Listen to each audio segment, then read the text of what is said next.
सावन के पावन दिन हवे, सावन के पावन दिन हवे, आइल बा शुभ समैया हो। सुन लागेला तुहर कलैया हो, सुन लागेला तुहर कलैया हो, आव राखी बन्हवाला भैया हो।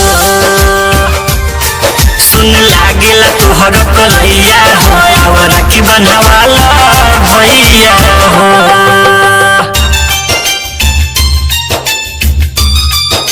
Recording by Khushboo studio Harsiddhi. Manish Raxaul.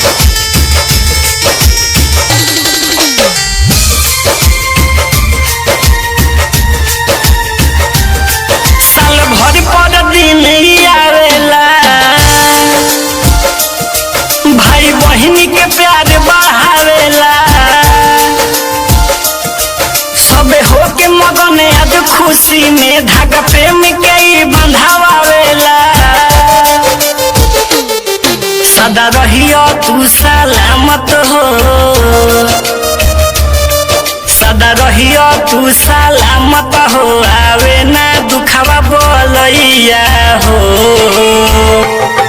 सुन लागेला तुहर कलैया हो,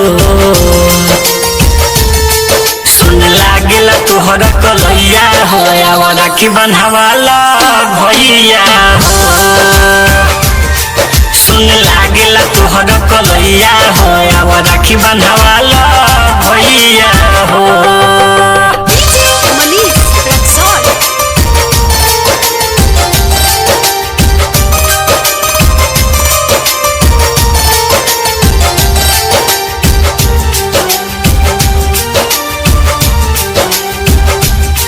चाहे धन दौलत न रुपैया हो, तू जुग जुग जिया भैया हो। बहिनी के ना तू भूलई हो, बन के रही हो परछैया हो। आलो गोस्वामी सुनना, सूरज अनिल तू सुनना, पड़िले तोहरा पैया हो। सुन लागेला तुहर कलैया हो, सुन लागेला तुहर कलैया हो, आव राखी बन्हवाला भैया हो। सुन लागेला तुहर कलैया हो, आव राखी बन्हवाला भैया हो। Recording by Khushboo studio Harsiddhi.